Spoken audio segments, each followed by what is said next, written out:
This is Football at 4.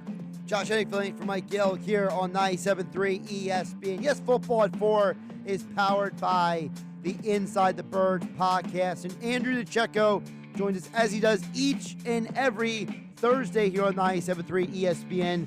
And we are continuing our conversation with him each week. Him and Mike have been previewing a different division in the NFL. But we'll bring up Andrew here. Andrew, first of all, how are you doing on this Thursday? I hope you're staying hydrated with the humidity out there. Josh, I'm certainly doing my best. It's good to be with you. How are you?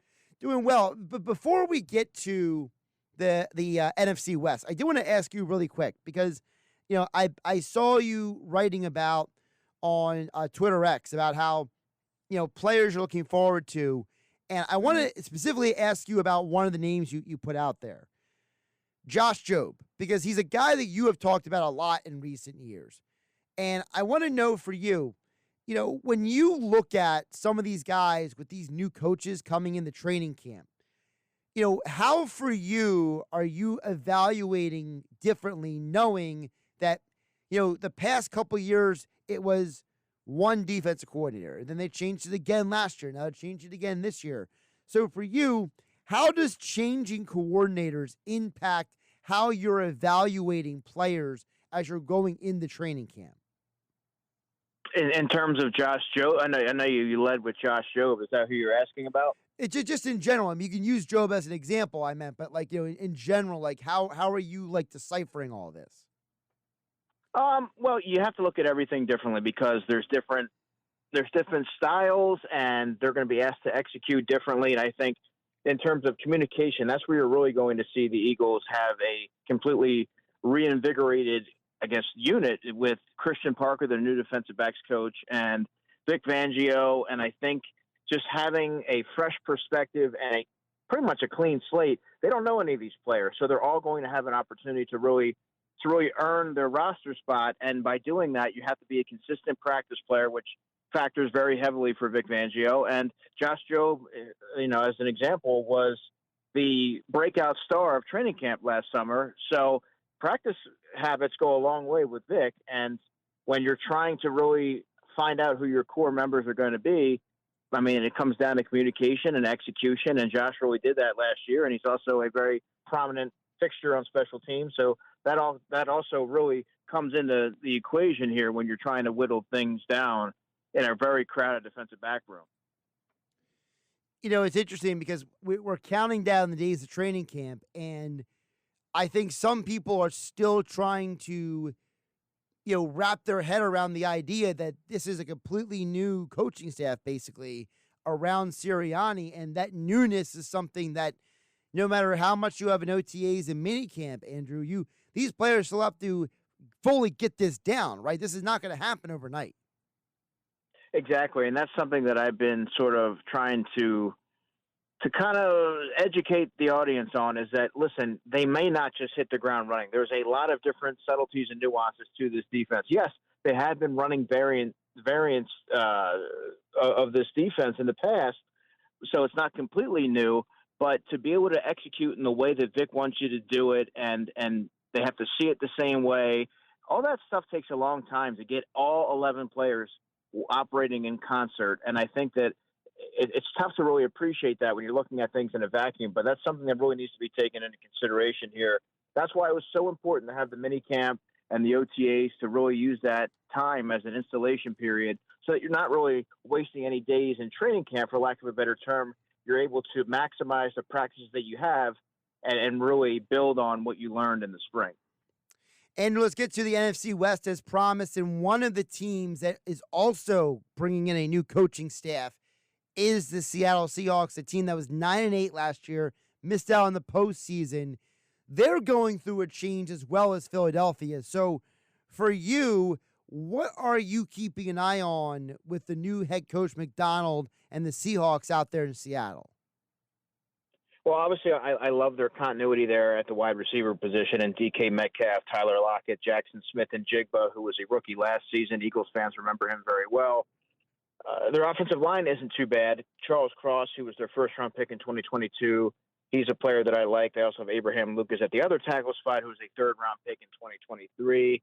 Noah Fant he's sort of been a polarizing figure in the NFL because he has the athleticism, but he hasn't really been able to put that together for a sustainable period of time. But if he's healthy and things are clicking, he gives Geno Smith a really good intermediary option and safety valve. And then I really like their running game offensively with Kenneth Walker and Zach Charbonnet as a two-headed rushing attack. I mentioned the Seahawks were 9-8 last year. Do you think they can have a better record this year, or do you think they're in a division that's just too tough? Well, it is a really tough division, and we'll get into a couple of the other teams that I think are really going to factor heavily in the discussion. But their defense, if you kind of go through it, their defense is actually primed to be a contender. I just don't have a lot of faith in Geno Smith being able to replicate his recent success, especially when you look at all the other teams around and they're all very formidable and they all pose different threats in terms of defensively, and they can really get after the quarterback. So I just have some questions as to the quarterback. And let's not forget, Sam Howell was there as well. Sam Howell, of course, with the Commanders last couple of seasons. He's there backing up Geno Smith. But I just don't have a lot of faith in the quarterbacks, in either of those quarterbacks, to really be able to manufacture production for the entirety of the season. We're talking with Andrew DiCecco, Eagles writer for InsideTheBirds.com, as well as NFL draft analyst, joining us here on Football at 4. Josh Hennick filling in for Mike Gill on 97.3 ESPN, at Andrew DiCecco over on Twitter X. Andrew, the other team that did make the postseason last year in the NFC West was the Arizona Cardinals. Interesting team, interesting additions this offseason, especially through the draft. Marvin Harrison Jr., Max Melton. What are your perspective on the Cardinals? Are they going to be better than 4-13 last year? I believe they will, and I think Jonathan Gannon is really quietly building something special over there. I don't want to say that they're going to be a contender because this is a really tough division, but I think he's making them competitive. And slowly but surely, you've added pieces in Marvin Harrison Jr. Michael Wilson was a third-round pick in 2023 who I really liked. He didn't really have much of an opportunity to showcase what he could do. Zay Jones is there. He's been around for a while. Greg Dortch is a sort of a intermediary option, sort of a slot guy that can do some different things. So they have some good weapons there. Offensive line, Paris Johnson, if you may remember, he was drafted in the first round in 2023. And Jonah Williams is there. And they also drafted Isaiah Adams from Illinois. He was drafted in the third round as well. So they have some pieces there on the offensive line. Remember, that's been a unit that has perpetually been pretty putrid. And I think that the quarterbacks haven't been able to kind of meet the expectations in large part due to the offensive line being so porous. But I think that they're trending in the right direction there. Tight end wise, Trey McBride, I really like. I think that you're starting to see him really emerge. He's really athletic, starting to come into his own. And they drafted a guy named Tip Raymond in the third round in 2020, just in April. So they have some good. Look, for a quarterback, their best friend are tight ends, especially when you're under duress. And I think they have two good ones there for Kyler Murray to utilize. And their running backs, James Conner is more of a plotter. He's not a flashy runner, but he has a really good. He has a nose for the end zone. He's tough. And then Trey Benson was my favorite running back in the draft, who they added in the third round. So they have some pieces there offensively to do something. You mentioned Murray. That's the other part I wanted to ask you about with the Cardinals. We know historically it's not the year after the surgery, it's the year after the surgery, right? It's the second year removed that a quarterback starts looking more like himself when they go through these different types of knee surgeries. So for you, is it realistic to say, hey, we know that Murray will be better this year? Yeah, I think he will. And now he has, a pretty, I would say, a pretty considerable group to work with. He has, Marvin Harrison Jr., who I think is going to be a very early impact rookie. Obviously, he's pro ready. And certainly that's going to help Kyler Murray having a reliable option, even though he is a rookie. And then I mentioned the two tight ends. I think you're going to see Kyler Murray be a lot more confident back there, returning from the injury. And that offense should be able to manufacture some yards. It's just they're in a division, unfortunately for them, that it's going to be really tough to make some headway because they have some pretty big heavy hitters there. Let's go to one of the teams that made the postseason last year, that being the Rams. Now, the Rams are interesting because everyone keeps saying, well, if Stafford is healthy, they have improved the offensive line. But Andrew, I got to ask you about the defense because I feel like we haven't talked enough, at least I haven't heard anyone nationally talk about how you lose Aaron Donald. He's a future Hall of Famer. That's a huge hole to fill for the Rams. Yeah, it is. I really like the Rams. I'm bullish on them. I like what they've done by adding Braden Fisk in the second round. They've added Jared Verse, who's a pass rushing linebacker in the first round. Christian Roseboom is a really underrated player at linebacker. And Ernest Jones is one of my favorite linebackers in the NFL. Very underrated. If you're not familiar with his game, go watch some of the Rams' best games from last season. He's all over the field. He's a tackling machine. Very underrated. Byron Young, he's another guy that they have at linebacker. He was their third-round pick in 2023. And then on the defensive backfield, Cam Curl. That's a tremendous addition for them. He was on the free agent market way too long. It was my top safety in free agency. I thought he would have been a really good fit here in Philadelphia. Cam Kitchens from Miami, he didn't really have a good combine, but they drafted him in the third round. I think he's a very good developmental player who should help them right away on special teams. Tre'Davious White comes over from the Buffalo Bills. John Johnson III is back, and they have a guy named Russ Yeast who played a ton of snaps for them over the years. So they have a lot of players who can help them in a multitude of ways. Offensively, we have an idea of what this team can be because it is Sean McVay, because it is Stafford, Puka Nacua having the great year last year. So if all the what ifs line up, right? If Cooper Kupp stays healthy, if Stafford stay healthy, if the offensive line gets the continuity, how good can this offense be? It's going to be exceptional. Look, I don't know how you view Matthew Stafford. I have him as a top 5 quarterback coming in at number 5 in the NFL. Just a really steady body of work.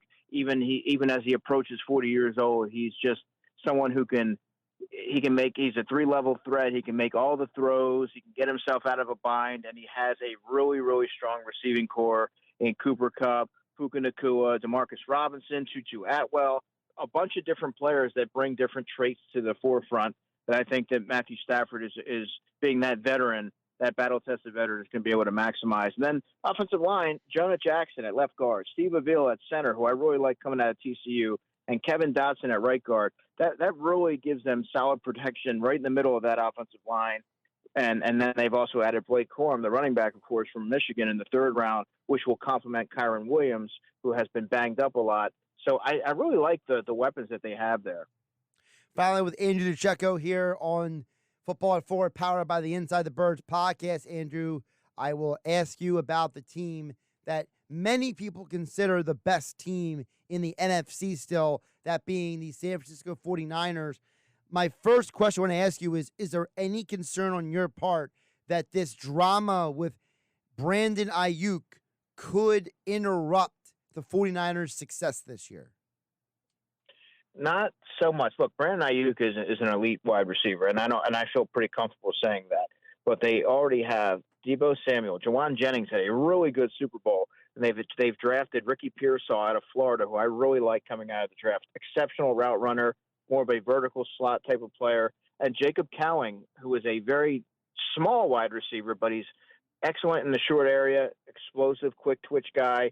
They drafted him out of Arizona, so they have pieces. Now, it's very hard to replicate what Brandon Ayuk could do. I understand that, but I have to think that they're going to be able to work some things out, knowing that this is a team that's equipped to make another Super Bowl run, and the window is right there for them. Everything they want is right in front of them. You have to think that they're going to try and keep that core together, especially when you look at their offensive line. Trent Williams, they drafted Dominic Puni in the third round. George Kittle is still a tight end that I still think he doesn't get talked about nearly enough. He's a very well-rounded player, good blocker, can create yards after the catch by breaking tackles. Christian McCaffrey at running back, of course, he is the ultimate X factor. He can beat you in a million different ways, and Elijah Mitchell backs him up. And Elijah Mitchell was once a starter, so I think having that good kind of thunder and lightning approach there can really help and elevate that offense. And then obviously Brock Purdy is at the controls, and backing him up is Josh Dobbs, who he had his 15 minutes of relevance last season. The defense obviously has been one of the best in the NFL in recent years, and they've had multiple coordinators out there nonetheless. Andrew, they've been through, what is it, I think 3 or 4 now at this point, different DCs, and the defense is still executing.